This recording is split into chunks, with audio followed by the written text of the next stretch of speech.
Let's talk about something we've all experienced. You're standing in the shower, the water's running, and then, out of absolutely nowhere, a brilliant idea just hits you.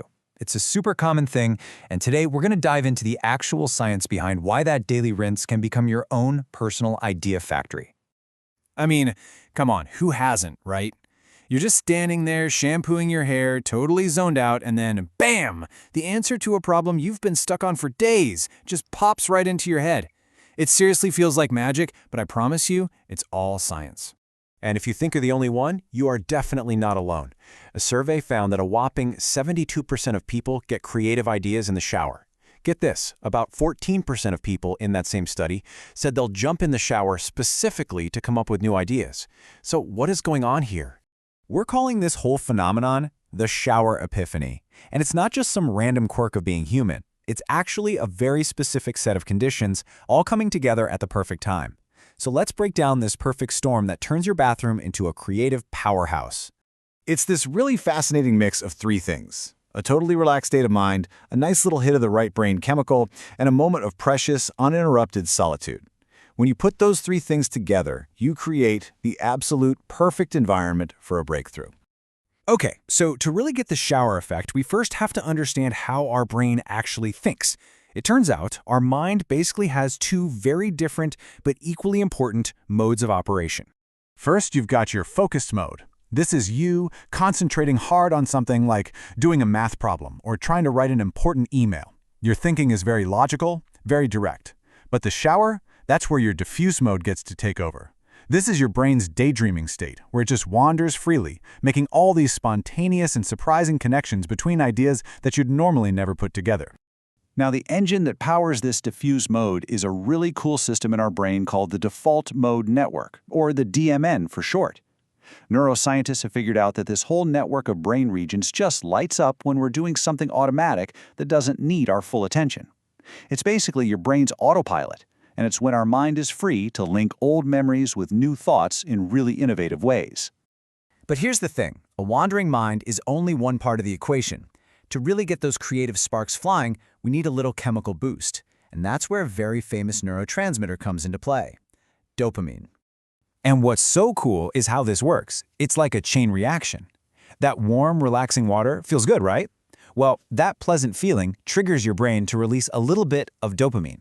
And this rush of dopamine doesn't just make you feel happy. It actually makes your brain more flexible and fires up your creative drive, pushing it to look for new connections.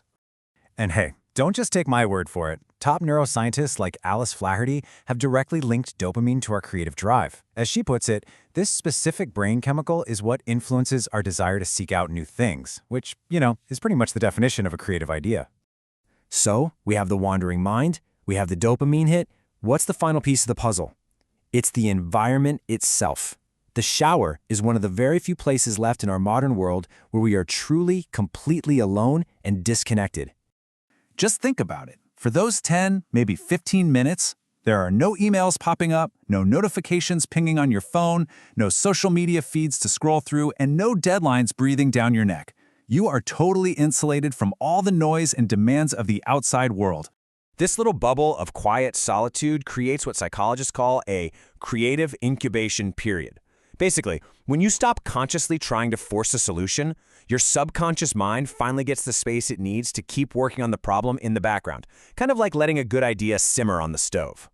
You know that feeling when you get stuck on a problem and just keep hitting a wall? Well, as Harvard researcher Shelley Carson explains, sometimes the best thing you can do is just get distracted. By stepping away, you break free from being fixated on a solution that isn't working, and that opens the door for a much better one to just walk right in.